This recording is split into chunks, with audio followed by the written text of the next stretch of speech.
अस्सलाम वालेकुम स्टूडेंट्स, कैसे हैं आप सब। आज की video class 10 physics guest paper की है। फिज़िक्स में पास होना, फिर उसके बाद फिज़िक्स में अच्छे नंबर लाना और आउटस्टैंडिंग मार्क्स लाना, तीन एक अलग कैटेगरी है। सबसे पहली कैटेगरी के वो बच्चे जो चाहते हैं भाई फिज़िक्स में सिर्फ पास हो जाए, बड़ी मुश्किल से हमारी प्रिपरेशन हो रही है, प्रिपरेशन नहीं है, वो उनके लिए वीडियो है। वो बच्चे जो चाहते हैं जिनके अच्छे मार्क्स आ जाए, गुड मार्क्स, वो उनके लिए वीडियो है। जो बच्चे चाहते हैं आउटस्टैंडिंग मार्क्स आ जाए हमारे, उनके लिए भी यही वीडियो है। तो अगर आप कुछ चीज़ें इसमें से फॉलो करते हो, जैसे मैं बताता हूँ, आप पास हो जाओगे। अगर आप मेरी बातों को, बताई हुई बातों को और अच्छे से फॉलो करते हो, मैंने जो स्टेप्स बताए, जिस तरीके से बताऊंगा उनको आप ज़्यादा अच्छे से फॉलो करोगे, इसका मतलब आपके और अच्छे मार्क्स आएंगे। आउटस्टैंडिंग मार्क्स के लिए आपको मेरी वीडियो के अंदर बताई हुई सारी बातों को तरीके से फॉलो करना पड़ेगा। अगर आप उनको अच्छे से फॉलो करते हो तो आउटस्टैंडिंग मार्क्स आपके आएंगे फिज़िक्स में, जो तरीके से मैं बताऊंगा। सही है, तो पूरी वीडियो देखना, सारी चीज़ें आपको अच्छे से समझ आएगी। सबसे पहली बात, अब मैंने पहले बताया भाई पास होने के लिए फिज़िक्स के पेपर को अगर हम देखें तो 60 मार्क्स का आपका पेपर है, जिसमें से आपके पास MCQs है, सेक्शन बी है और सेक्शन सी है। सेक्शन बी में आपके पास दो चीज़ें आती हैं, एक आता है न्यूमेरिकल और फिर एक आता है क्वेश्चन आंसर्स। सेक्शन सी में आपके पास मोस्टली चांस है कि क्वेश्चन आंसर्स एंड कुछ लॉन्ग के डेरिवेशन वाले सवाल। सही है। अब अगर आप न्यूमेरिकल्स की बात करो तो पेपर में आएंगे 6 न्यूमेरिकल्स, 3 मार्क्स का एक न्यूमेरिकल हो गए 24 मार्क्स। अगर आप फिज़िक्स में कुछ भी याद ना करो, आप बोलते हो भाई फिज़िक्स मुझसे याद नहीं होता, फिज़िक्स मुझसे नहीं होता, आप कुछ ना करो सिवाय न्यूमेरिकल के। अगर आप 6 चैप्टर, हमारे पास 7 चैप्टर है, 10 till 16 चैप्टर, ये 7 चैप्टर में से आपके पास पेपर में कितने न्यूमेरिकल आएंगे? 6 न्यूमेरिकल। अगर आप फिज़िक्स में सिर्फ और सिर्फ न्यूमेरिकल्स कर लेते हो, आपके 24 मार्क्स उसी से आ जाएंगे। आपको पास होने के लिए सिर्फ और सिर्फ न्यूमेरिकल करने की ज़रूरत है, आपने पास हो गए फिज़िक्स में, क्योंकि 6 न्यूमेरिकल आएंगे। तो वो बच्चे जो चाहते हैं भाई पास हो जाएं, कुछ याद ना करो, फिज़िक्स के न्यूमेरिकल कर लो। न्यूमेरिकल करने का तरीकाकार क्या है? सबसे पहले आप फॉर्मूले याद करो, जितने भी फॉर्मूले हैं। ये फार्मूला शीट मेरे व्हाट्सएप नंबर पे आप कांटेक्ट करोगे, वहाँ व्हाट्सएप ग्रुप है 9th क्लास का, 10th क्लास का, 10th क्लास के ग्रुप के अंदर आपको मिल जाएंगे। नहीं तो आप मुझसे कांटेक्ट कर सकते हो इसको ऑब्टेन करने के लिए। फार्मूले के साथ आप उसके बाद जितने भी यूनिट्स हैं, फार्मूले के अंदर जितनी भी डिस्क्रिप्शन है, क्वांटिटीज़ हैं, डिस्क्रिप्शन में मतलब क्वांटिटीज़, इन क्वांटिटीज़ को याद करो।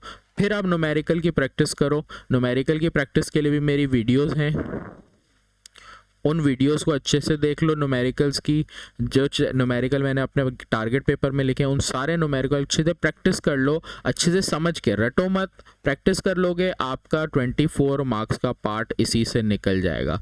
फिर आपके पास MCQs आते हैं 12, बुक के MCQs कर लो तो 36 मार्क्स तो यहीं पर हो गए। पासिंग मार्क्स है 20 मार्क्स पासिंग है। 20 पासिंग के लिए आपने 24 तो सिर्फ ऑब्टेन कर लिया न्यूमेरिकल से, तो वो पास्ट है पासिंग के लिए। तो वो बच्चे फिर जो चाहते हैं भाई अच्छे मार्क्स हैं, वो न्यूमेरिकल के साथ साथ शॉर्ट क्वेश्चन आंसर्स और लॉन्ग में से याद कर लें तो अच्छा हो जाएगा। और आउटस्टैंडिंग वाले बच्चे सेक्शन बी, सेक्शन सी सबकी अच्छे से तैयारी करें। तो न्यूमेरिकल्स का मैंने बता दिया। तो देखो मेरी वीडियो के लास्ट में अगर हम देखें तो 33 न्यूमेरिकल्स मैंने मेंशन किए इंपॉर्टेंट न्यूमेरिकल्स में से। इन न्यूमेरिकल को आप अच्छे से कर लो, आपका न्यूमेरिकल वाला पार्ट हो जाएगा। फिर अब मैं बात करता हूँ पहले तो आपके पास सेक्शन सी के सवाल की। सही है, सेक्शन सी में कौन कौन से सवाल इंपॉर्टेंट हैं। तो 10th चैप्टर में अगर हम देखें तो डैम सिस्टम वाला सवाल है, मर्ज करके लॉन्ग में किसी के साथ आ सकता है, तो ये एक सवाल है जो इस चैप्टर में लॉन्ग में इंपॉर्टेंट है।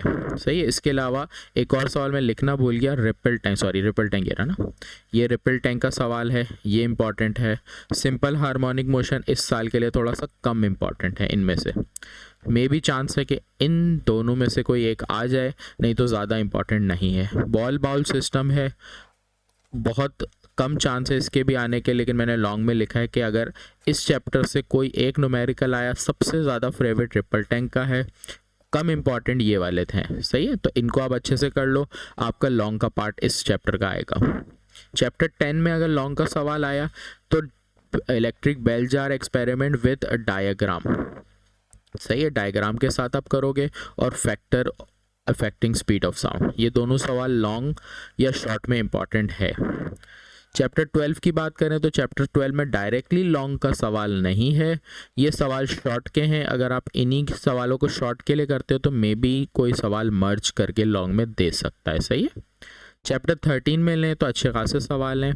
रे डायग्राम के फॉर्मेशन के सवाल हैं। पिछली बार कॉन्वेक्स और कॉन्केव लेंस में तो हमारे पास कॉन्वेक्स लेंस के सवाल जो हैं वो 2024 में भी आ चुके हैं। मे बी चांस है कि बची हुई डायग्राम में से कोई रिपीट करे, या कंपाउंड माइक्रोस्कोप, मैग्नीफाइंग ग्लास या टेलीस्कोप। ज़्यादा चांस इन तीन में से किसी एक के हैं। ये तीन सवाल आप अच्छे से करोगे और डायग्राम वाले सवाल तो लॉन्ग के सवाल इनमें से होंगे। बाकी सारे जितने भी मेंशन है शॉर्ट के सवाल अच्छे से याद करोगे तो शॉर्ट के सवाल होंगे। चैप्टर 14 की बात करें तो चैप्टर 14 में इलेक्ट्रोस्कोपी सबसे ज़्यादा फेवरेट सवाल है। फिर उसके बाद है कूलम्स लॉ, ये भी बहुत फेवरेट सवाल है। पैरेलल सीरीज़ कैपेसिटर बहुत कम इंपॉर्टेंट है क्योंकि 2024 में इनमें से एक आ चुका है, शॉर्ट में आया वो भी सही, सिर्फ डेरिवेशन दी थी शॉर्ट, तो वो 2024 की आई हुई है। मैंने फिर भी यहाँ लिखे हैं क्योंकि मेंशन भी किया है, रिपीट होने के चांस होते हैं थोड़े बहुत। चैप्टर नंबर अगर मैं बात करूँ 15 की तो 15 में खासा लॉन्ग नहीं है, लेकिन ये दो सवाल हैं जो एग्ज़ाम में शॉर्ट में भी आ सकते हैं। लॉन्ग में अगर आया तो कोई और सवाल डेफिनेशन वगैरह का मिक्स करके देगा, लेकिन इन दोनों में से कोई एक इस साल के लिए बहुत ज़्यादा फेवरेट है कि शॉर्ट या लॉन्ग आएगा ज़रूर, इन दोनों में से कोई एक डेरिवेशन का सवाल। चैप्टर नंबर 16 की बात करें तो इम्पॉर्टेंट जो है वो ट्रांसफार्मर है, और ये दो सवाल हैं जो मर्ज करके किसी के साथ आएंगे अगर आए तो। चैप्टर 17 शॉर्ट का है, लॉन्ग के सवाल इस चैप्टर में से कोई भी नहीं है। ये चांस है कि एनालॉग डिजिटल ज़्यादा पॉइंट्स हैं बुक में, ये सवाल लॉन्ग में दे दे, वरना सारे शॉर्ट के सवाल हैं। चैप्टर नंबर 18 में अगर मैं बात करूं तो सबसे ज़्यादा फेवरेट सवाल है ये क्वेश्चन नंबर 1, सही है। तो ये सवाल 2023 में आ चुका है, लॉन्ग के अंदर आया हुआ है सवाल ये वाला, याद रखना ये सवाल लॉन्ग में आया हुआ है, तो इस साल भी आ सकता है लॉन्ग या शॉर्ट में। इस सवाल को अच्छे से करोगे, बाकी तीनों सवाल कम इंपॉर्टेंट है और क्वेश्चन 4 थोड़ा इंपॉर्टेंट है। चैप्टर नंबर 19 की बात करें तो इस चैप्टर में से रदरफोर्ड पोस्टुलेट है, यही सबसे ज़्यादा इंपॉर्टेंट और फेवरेट सवाल है, बाकी कम इंपॉर्टेंट है। तो बहुत फेवरेट सवाल का मतलब है कि ये कर लो, पेपर में आएंगे। फिर आपके बाद चैप्टर नंबर 20 में अगर मैं बात करूं तो अल्फ़ा डी के मैंने गलती से लिख दिया, ये दोनों टॉपिक आपके रिड्यूस हुए हुए, ये दोनों नहीं आएंगे, ये सारा। तो इस चैप्टर में से ये 3 सवाल हैं, क्वेश्चन 2, 3, 4। ये सवाल अगर अलग अलग आए तो शॉर्ट में, मर्ज करके आए तो लॉन्ग में इंपॉर्टेंट है इलस्ट्रेट डायग्राम के साथ। मोस्ट इम्पॉर्टेंट सवाल है, इनमें से कोई एक सवाल पेपर में लाजमी नज़र आएगा या सारे ही नज़र आए लॉन्ग में मर्ज करके। तो इस चैप्टर से क्वेश्चन नंबर चैप्टर 20 से ये सवाल नहीं छोड़ना, बिल्कुल अच्छे से इलस्ट्रेट डायग्राम के साथ अच्छे से करोगे तो एग्ज़ाम में ये सवाल आपका निकलेगा चैप्टर 20 से। तो मे बी सेक्शन बी में या सी में आ सकता है, सही है। ये डेफिनेशन कम इंपॉर्टेंट है। तो मैंने आपको देखो फिज़िक्स का गैस पेपर बहुत अच्छे से एक्सप्लेन कर दिया, सारी चीज़ें तरीके से बता दी, यहाँ एक फार्मूला समझा दिया कि किस तरह फिज़िक्स में आप पास हो सकते हो, अच्छे मार्क्स या आउटस्टैंडिंग मार्क्स ला सकते हो। मेरी वीडियो में बताए हुए सारे सवालों को आप गैस पेपर के सही से करोगे, आउटस्टैंडिंग मार्क्स आएंगे। सिर्फ न्यूमेरिकल करोगे, पासिंग के साथ गुड मार्क्स आ जाएंगे, लेकिन ज़्यादा अच्छे से करोगे तो फिर गुड मार्क्स आने का चांस बहुत ज़्यादा है, सही है। तो आज की वीडियो यहीं तक, अल्लाह हाफिज़।